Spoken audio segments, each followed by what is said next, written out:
el último adiós a la pequeña Yamila, una niña marfileña de 5 años que falleció en su viaje en patera hacia Canarias. Su cuerpo permaneció 7 meses en el depósito. Su madre, que carece de papeles, ha podido finalmente salir de Francia para someterse a las pruebas de ADN y asistir a su entierro. La Asociación de Africanos en Canarias solicita mejoras en el proceso de identificación. Deberían tener lo que nosotros solicitamos siempre, una base de datos por lo menos para poder identificar de manera rápida esos cuerpos. ¿Qué tal? Muy buenas tardes. En cuanto a la pandemia, continúa a la baja la incidencia acumulada en todo el territorio nacional y eso se nota en las medidas sanitarias. En comunidades autónomas como País Vasco, a partir de mañana se eliminan las restricciones obligatorias y en Canarias la incidencia acumulada a 7 días ha ido descendiendo hasta situarse en 262 casos por cada 100.000 habitantes. Sin embargo, la notificación de muertes diarias sigue siendo alta. Ayer 12 fallecidos. En la actualidad, el 70% de la plantilla de la filial de viajes del Corte Inglés se encuentra en situación de ERTE y la empresa está negociando con los sindicatos la puesta en marcha de un expediente de regulación de empleo. En estos momentos son muchos los trabajadores que están abocados al despido en el sector. La temperatura en el subsuelo de la zona afectada por la erupción volcánica sigue superando los 800 grados. Los geólogos esperan a que baje la temperatura para explorar los tubos y jameos originados por las coladas. Más de la mitad de los jóvenes LGTBI son víctimas de acoso escolar a través de burlas, insultos y agresiones que dejan traumas de por vida. Hoy conoceremos el caso de una niña transexual que vive en Gran Canaria. Los expertos insisten en la educación en las aulas como herramienta para desterrar el odio. El Buen Patrón se confirmó anoche como lo mejor del cine español del año pasado. La Academia de Cine premió el trabajo de Javier Bardem o Blanca Portillo, que consiguió su primer Goya. Maisabel y Libertad lograron también importantes premios. Madres Paralelas de Almodóvar se quedó sin estatuilla. Admiro y celebro. Y en los deportes, un equipo canario es el nuevo campeón de la Copa de la Reina de Voleibol. Lo ha logrado el Sanaya Libis La Laguna tras imponerse en la final al anfitrión del torneo, el Arenal MB de Lugo. Segunda Copa de su historia para el Aris, que solo ha cedido 2 sets en todo el fin de semana y suma con estas 22 victorias consecutivas. Pues ese éxito del Aris también se vive aquí en Madrid porque los aficionados del Tenerife se están preparando porque en menos de 3 horas comienza el partido de fútbol contra el Alcorcón en el Estadio Santo Domingo. Y también se espera buen ambiente y presencia de aficionados visitantes en el estadio de Gran Canaria. Recupera hoy el 85% de su aforo. La Unión Deportiva Las Palmas tiene ante el Burgos otra oportunidad de acercarse a puestos de playoff. Y otro equipo a medio camino de su objetivo es el Rocasa Gran Canaria. Empató en Elche los cuartos de final de la European Cup. Un golpe franco de Zaina Mbengue. Con el tiempo cumplido invita a ser optimista para el partido de vuelta. La eliminatoria se decidirá el próximo domingo en Telde.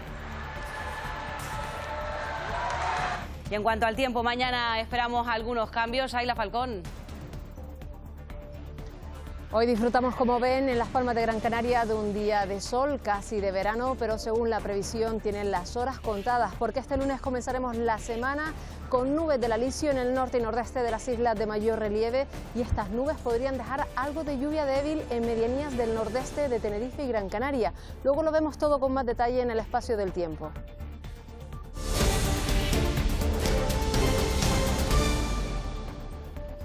Los datos de la pandemia van mejorando en Canarias y también a nivel nacional y eso hace que muchas comunidades autónomas empiecen a eliminar o a disminuir las restricciones sanitarias. Hay algunos casos como el País Vasco donde a partir de mañana se eliminan todas las restricciones obligatorias. Bajan los contagios, pero el número de muertes sigue siendo elevado. La bajada de contagios por COVID-19 de las últimas semanas ha provocado que varias comunidades autónomas hayan decidido quitar las medidas que mantenían en sus territorios. País Vasco eliminará este lunes todas las restricciones obligatorias y el gobierno navarro, a partir del próximo martes, recuperará los horarios ordinarios en hostelería y ocio nocturno. A pesar de la mejoría, los expertos defienden que se guarde la distancia social y la mascarilla en exteriores, también en interiores, sobre todo en lugares como los hospitales. Durante mucho tiempo todavía, probablemente porque son espacios donde hay personas vulnerables, donde los sanitarios se pueden contagiar. Para saber cuándo podríamos quitárnosla en interiores, la tasa de incidencia tendría que bajar de los 50 casos por cada 100.000 habitantes y esto podría ocurrir antes del verano. En Canarias el pasado jueves se mantenían los niveles de alerta sanitaria, pero se han relajado ciertas medidas. Gran Canaria y Tenerife están en nivel 4, aunque se rigen por las normas del antiguo nivel 3.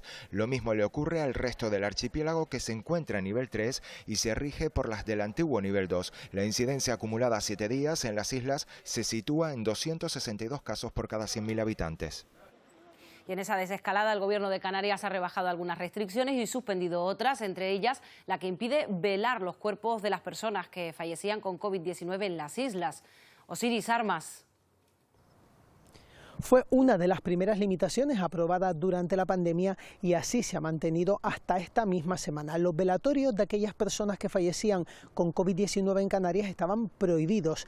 Los restos mortales iban directamente desde el lugar del fallecimiento al punto en el que fueran a ser enterrados o incinerados. Eso ahora ha cambiado. Desde esta misma semana sí se pueden realizar esos velatorios, pero con restricciones. Los restos mortales saldrán directamente desde el hospital dentro de un ataúd sellado y ahí permanecerán hasta que termine el velatorio. No se puede hacer ningún tipo de práctica de tanatopraxia. Los familiares sí contarán con el fallecido, pero no podrán verlo. El no ver a su familiar como estaban acostumbrados es bastante duro y algunas personas pues lo han pasado muy mal. Y el sector de las agencias de viajes, uno de los más golpeados por la pandemia, anuncian que van a poner fin a los ERTE, pero eso no implica la vuelta al trabajo. Grandes empresas como Viajes El Corte Inglés o Nautalia anuncian ERES, unos expedientes de regulación de empleo que han sido rechazados por los sindicatos. Chasira Sierrera. En estos momentos el 70% de la plantilla de la filial de Viajes del Corte Inglés se encuentra en situación de ERTE y la empresa está negociando con los sindicatos la puesta en marcha de un expediente de regulación de empleo. La reducción de los viajes ha provocado una dramática caída en la facturación de más del 50% con respecto a 2019 y ahora el objetivo es ajustar las plantillas a esa realidad de ventas. Ya son muchas las empresas del sector que han anunciado una reducción de personal a través de ERE ante la falta de medidas específicas para proteger el empleo. Y es que las agencias de viajes constituyen uno de los sectores que más uso hace de los ERTES que se diseñaron por la pandemia. Sin embargo, este sistema de ERTES tiene los días contados y finaliza previsiblemente el próximo 28 de febrero, por lo que el sector busca alternativas que se ajusten a la realidad. Y la familia de la pequeña Yamila ha tenido que esperar 7 meses para poder darle sepultura. La niña marfileña de 5 años falleció cuando trataba de llegar a Canarias en patera. Su madre estaba en Francia, pero al carecer de papeles ha sido toda una odisea para poder viajar a Gran Canaria. Ayer por fin pudo asistir al entierro de su hija. El dolor que siente Cadi desde hace 7 meses puede ser algo más llevadero a partir de ahora. Este sábado por fin pudo enterrar a su hija Yamila, que falleció tras 12 días a bordo de la patera en la que llegó a Gran Canaria el pasado mes de junio. La madre no pudo viajar desde Costa de Marfil antes.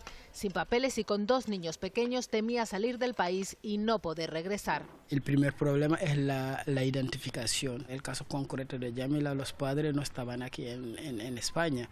Estaban en Francia, por lo tanto, para venir y coger las muestras para las pruebas de ADN era algo imposible. Finalmente pudieron viajar a Gran Canaria y el entierro de Yamila, que iba a ser el pasado lunes, se retrasó hasta el sábado. Los africanos en Canarias piden que las administraciones españolas elaboren una base de datos con fines humanitarios. Deberían tener lo que nosotros solicitamos siempre, una base de datos por lo menos para poder identificar de manera rápida esos cuerpos. El cadáver de la pequeña Yamila llevaba 7 meses en la morgue, igual que otros más de 20 cadáveres que todavía permanecen allí. Y la actualidad política nos lleva a Castilla y León, donde se celebran elecciones autonómicas. Las últimas encuestas estiman un posible cambio de tendencia después de 35 años con el PP en el gobierno. Aunque el PSOE puede aumentar los escaños, ningún partido obtendría la mayoría absoluta. Esto según las encuestas. Pero lo cierto es que por el momento los resultados de participación, Javier Pequeño, apuntan a un ligero descenso con respecto a 2019. Pues sí, sin duda la clave va a ser la participación, porque recordemos que tienen derecho a votar en estas elecciones a la Junta de Castilla y León cerca de 2.100.000 personas. Y los datos oficiales a las 2 de la tarde es que existe una participación del 34%, ligeramente más baja que en 2019, 2 puntos por debajo. La mayoría de los candidatos han votado ya esta mañana. El primero que lo hacía, el más madrugador, el candidato de Ciudadanos, Francisco Igea, que lo hacía aquí en Valladolid. También después en Salamanca el candidato del Partido Popular, Fernández Mañueco, el candidato popular, decía que hoy toda España está pendiente de estas elecciones de Castilla y León.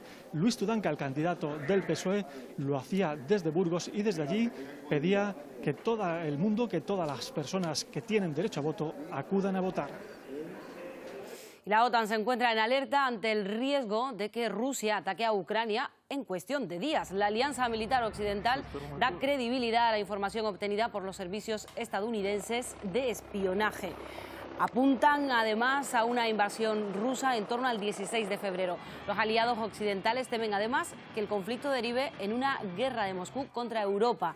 Mientras en Ucrania los militares se preparan para la posible invasión.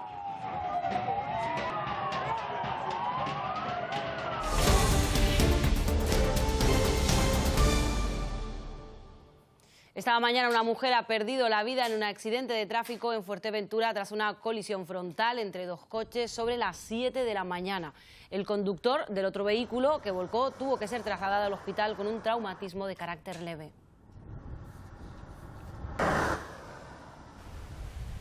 Era la imagen que sorprendía esta mañana a los viandantes y bañistas que se encontraban en las Caletillas, en Tenerife. Una pequeña embarcación encalló en la costa, según los testigos, tras sufrir una avería en el motor y ser arrastrada al mar hasta la orilla. El viento y la fuerza de las olas impiden las labores de recuperación de la barca.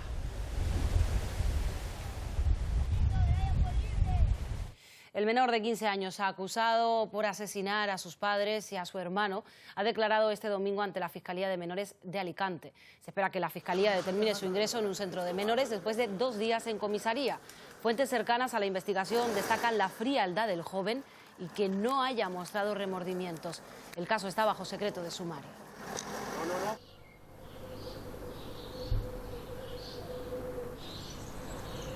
Continúan las reyertas en Santa Cruz de Tenerife. Este fin de semana la policía local de Santa Cruz de Tenerife ha tenido que intervenir para disolver una pelea masiva de jóvenes en pleno centro de la capital. 2 personas fueron detenidas, nos lo cuenta Fran Suárez. Por segunda semana consecutiva, agentes de la Policía Local y Nacional de Santa Cruz de Tenerife han tenido que intervenir en una multitudinaria reyerta en la capital tinerfeña. En esta ocasión, los hechos ocurrieron en los alrededores de la Plaza España este pasado sábado por la tarde, un punto de encuentro habitual entre los más jóvenes. Según las autoridades, la mayor parte de los implicados eran menores y al menos 2 de ellos han tenido que ser detenidos. Ninguno de los implicados ha necesitado asistencia sanitaria.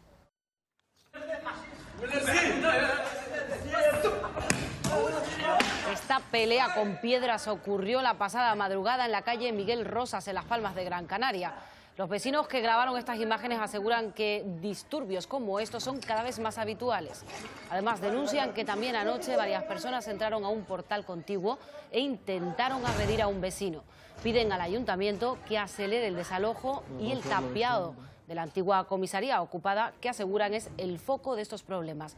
La Policía Nacional confirma que horas antes hubo otra reyerta que se saldó con un detenido. Y en el sur de Tenerife varios agricultores denuncian que llevan sufriendo robos desde mediados de enero en sus fincas agrícolas. Les están dejando sin cables de riego. Esto supone una pérdida económica, pero más que eso, porque no es solo un material, se llevan también muchos destrozos. Alba Grillo.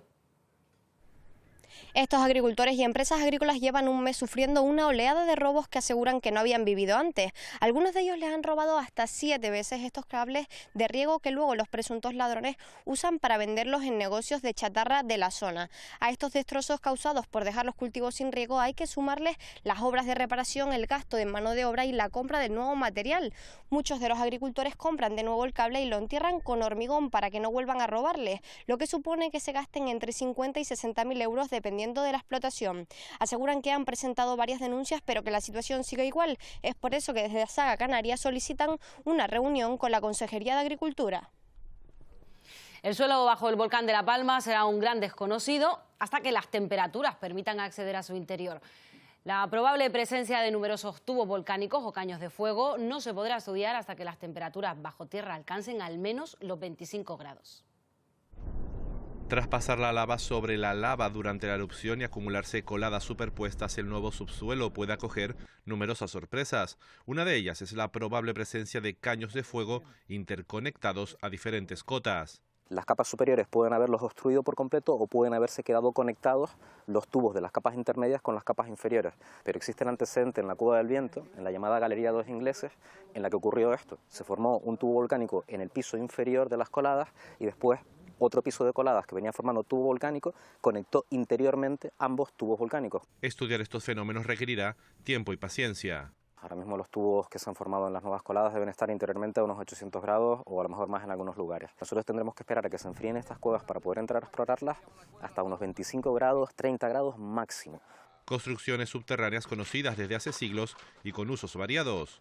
Tenemos en Fuerteventura una cueva de 900.000 años.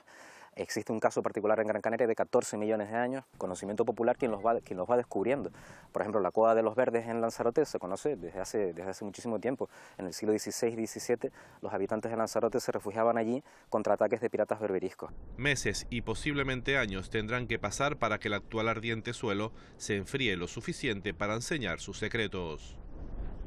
En Gran Canaria la próxima semana arrancan las obras de la desaladora de Arguineguín. Es el primer paso sobre el terreno para la creación de la central hidroeléctrica de Chira y Soria.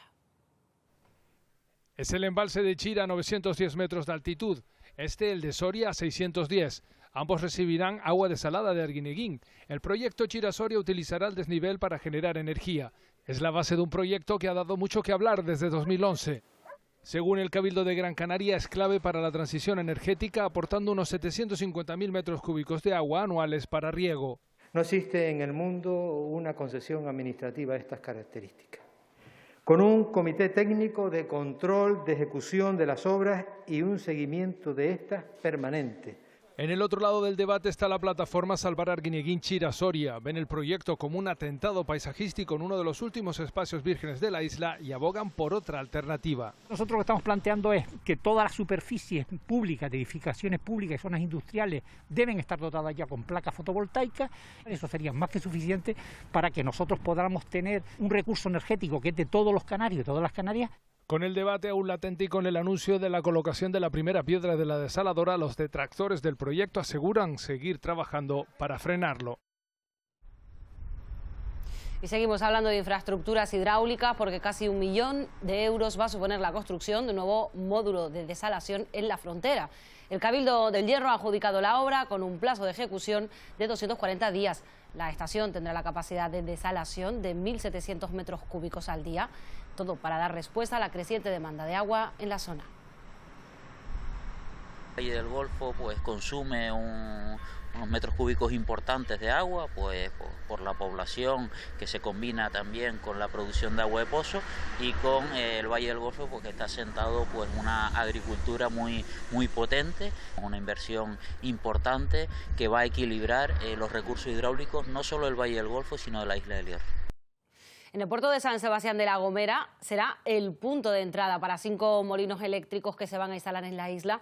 Durante la semana se ha realizado la descarga de estas bases, de estos aerogeneradores, y hoy comenzará la descarga de las palas. Ya se encuentran en La Gomera las aspas para los 3 aerogeneradores que están aprobados se instalen próximamente en la isla. A primera hora de la mañana llegaba el barco que los transportaba, aunque no será hasta esta tarde que comience su descarga y hasta esta noche su traslado hacia la zona de almacenamiento. Todo un desafío logístico para el que se han tenido que adaptar las vías de salida de la capital para el tráfico de vehículos pesados y de grandes dimensiones, con cortes en la vía entre las 10 de la noche y las 6 de la mañana hasta el próximo 15 de febrero. Estos 3 parques eólicos generarán el 70% de la demanda eléctrica de la isla. La Gomera camina ya hacia la suficiencia energética. La piscina de los Silos en Tenerife acaba de ser remodelada, pero no se puede utilizar. Costas en Madrid insiste en derribar esta construcción, unas instalaciones que sí cuentan con el visto bueno de la demarcación de costas de la isla de Tenerife.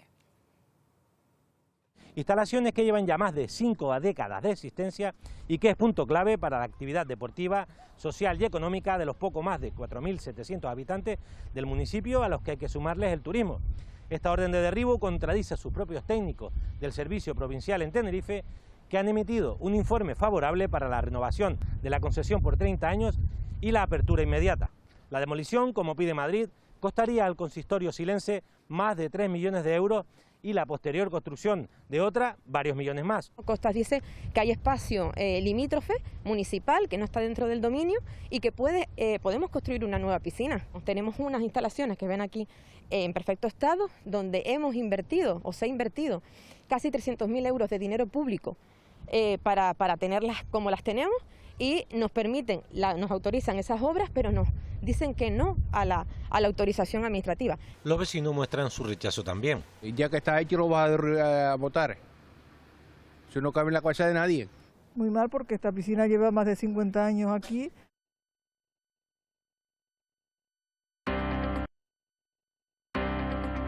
Buenos días, momento que ya es historia en nuestro país. Araceli, te voy a comenzar a vacunar. El magma se abrió camino a las 3:13 de la tarde.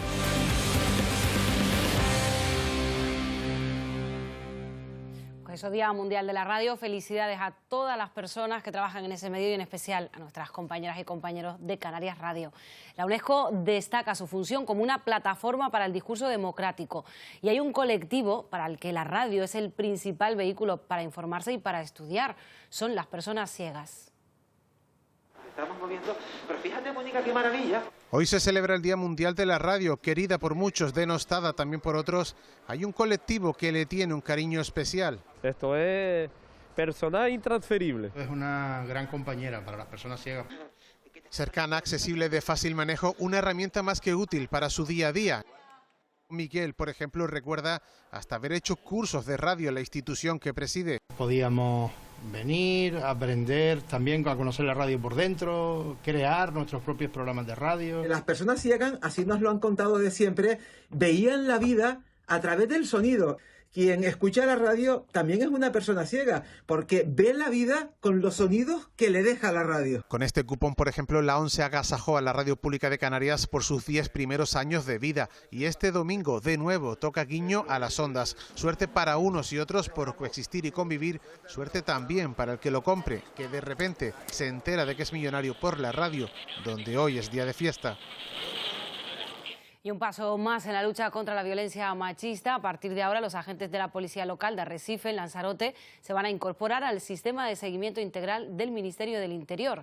La Policía Local dispondrá de un registro con la información que permita realizar un seguimiento personalizado de las víctimas y de la evolución del riesgo en la que se encuentre cada una.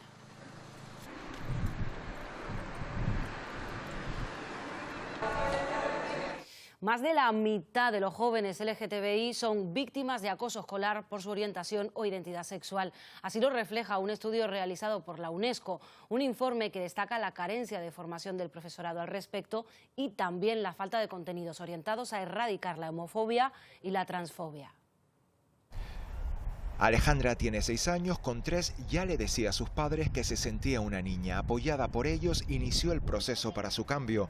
El ser diferente fue motivo de burla para algunos de sus compañeros. Le insultaban, tienes cara de niño o cosas físicas. Aunque en este caso consideran que fue un hecho aislado, a ella le marcó. Estuvo incluso una semana que no quería ir al comedor, nos preguntaba cosas tipo no sé si soy niño o niña, para ser feliz necesito saber qué soy. Nada más descubrir el problema, familia y centro educativo se pusieron manos a la obra. Trabajar conjuntamente es fundamental, aseguran los expertos, así como también que los contenidos educativos sean inclusivos. Es importantísimo trabajar en el respeto, formar al alumnado, sobre todo en las primeras etapas.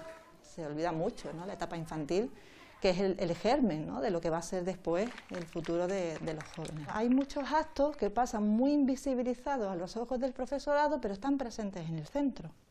Entonces se da. El 70% de los escolares en Canarias ha presenciado algún tipo de discriminación hacia personas LGTBI. El actual albergue de Tefía en Fuerteventura fue en los años 50 y 60 una colonia agrícola penitenciaria. A través de 15 fotos, Axis Mundi pretende mostrar una representación de lo que fue este espacio para la sociedad LGTBI. Aunque se sabe que el albergue de Tefía en su momento fue usado por el franquismo para encerrar a personas homosexuales, nunca se sabe cómo llegaban allí, por qué llegaban, qué es lo que pasaba dentro, historias que van desde muy ridículas a muy duras. Una muestra para conocer la historia de Fuerteventura, pero también para continuar reivindicando derechos. Como acto de reparación para las personas que estuvieron ahí, pero también un espacio muy reivindicativo que nos anime a todos y a todos a seguir luchando por los derechos LGTB. Ni vagas ni maleantes estará hasta el próximo mes de marzo en la Casa de la Cultura de Puerto del Rosario. Cómo esa parte se luchó, se superó y cómo algunos de los protagonistas consiguieron incluso esquivar la ley de magos y maleantes o consiguieron evitar algunos castigos. A todo aquel que tenga un poco de curiosidad para no solo ver un momento duro, sino ver un momento muy reivindicativo, le va a gustar.